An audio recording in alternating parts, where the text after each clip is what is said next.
come down the 1st of February next week and show the fascists, the racists, that we will continue to march whether it's for Palestine or to beat Nazi scum into the dirt and show them that there's always going to be more of us than them. We are many, they are few.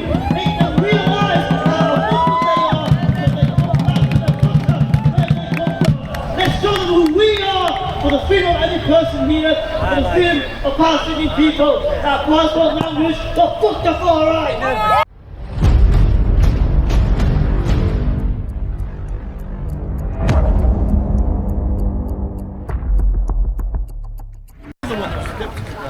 I wish I was not here, better words, better views, better circumstances.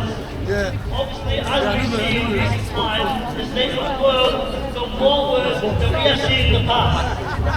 We look at Palestine after 90 Palestinian hostages were released, Israel goes ahead and arrests 60 more instead of replenishing their stock of captives. A dehumanizing tactic as they carry out brutal raids in the West Bank, killing more and more because they can't openly violate the ceasefire in Gaza, turning the West Bank into blood as they satisfy their bloodlust and showing their will to erase the Palestinian people in as many ways as they can. Even dead Palestinians in Gaza are still dying. Demanding the government to pick a side.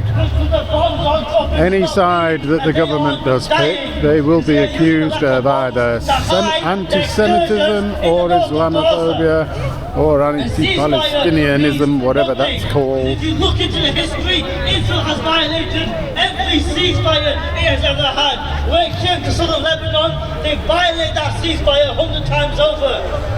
And what does the world have to show for it?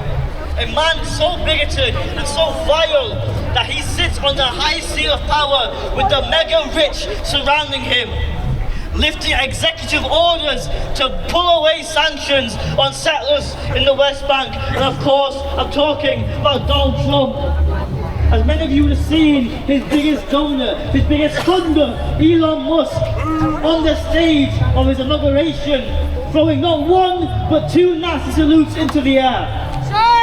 Elon Musk, a man who openly called for the likes of Reform UK and Nigel Farage and the UK's biggest Nazi, Tommy Robinson, to overthrow the British government. He who called a far-right party in Germany with a fascist neo-Nazi wing the true hope for Europe. What do you reckon that does? When the world's richest man plays into the politics of fascism, of hate, of bigotry, and laying in bed with the likes of the far right, it makes the racists, the fascists, the hateful here more confident. We saw how just last week the police enacted repression upon Palestinian protesters, arresting the likes of Ben Jamal, the director of PSC, and Jeremy Corbyn, lying about what really happened at the protests and blaming violence on the protesters when they were the ones who let them go through, directed them on where to go. Yet our Prime Minister of Police seemed to say absolutely nothing when the team of the Nazi Tommy Robinson called a march in the heart of London. Nothing to say when the last time the far right gained so much confidence from when they marched with overwhelming numbers that it led to the horrific riots that we saw over the summer. Men being dragged out of their car, women being attacked, children in fear, hotels set ablaze with refugees inside, and mosques broken and destroyed.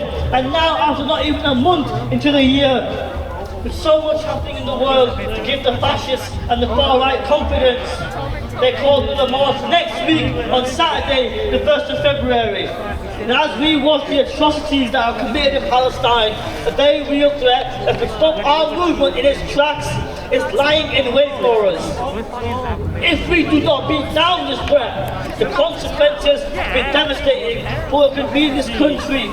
For the Islamophobia that the far right have, the Palestinian movement will always anger them. Ramadan comes soon.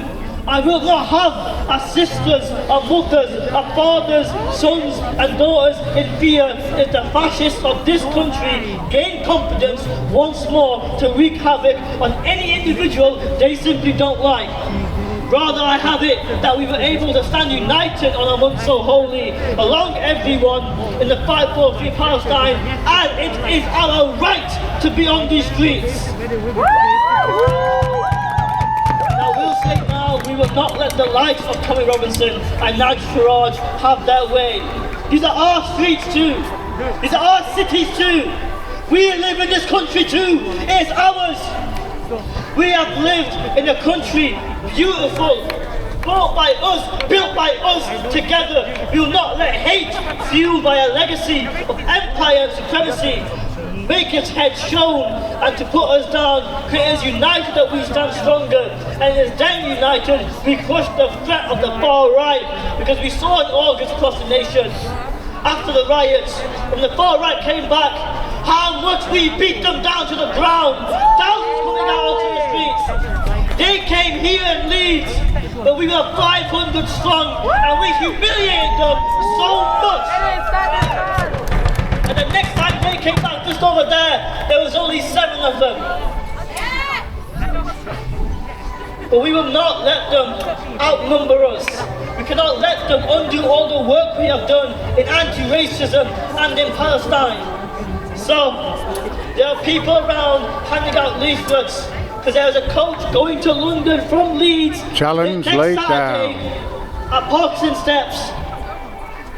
We need to counter the fascists as they march. Coach tickets are available in many options, even as cheap as a £5. And I plead with you, take a leaflet, scan the code, book a coach, get on that coach. Let's not have them repeat their riots of August. These streets are not for their hate, it is for our unity. It's for multiculturalism, the people of every creed and every identity standing together in the face of adversity, as we have shown here in the Palestine movement. Come down the 1st of February next week and show the fascists, the racists, that we will continue to march, whether it's for Palestine or to beat Nazi scum into the dirt and show them that there's always going to be more of us than them. We are many, they are few. Make them realize how awful they are, let's show them who we are, for the freedom of every person here, for the freedom of Palestinian people, our passport language, the fuck the far right!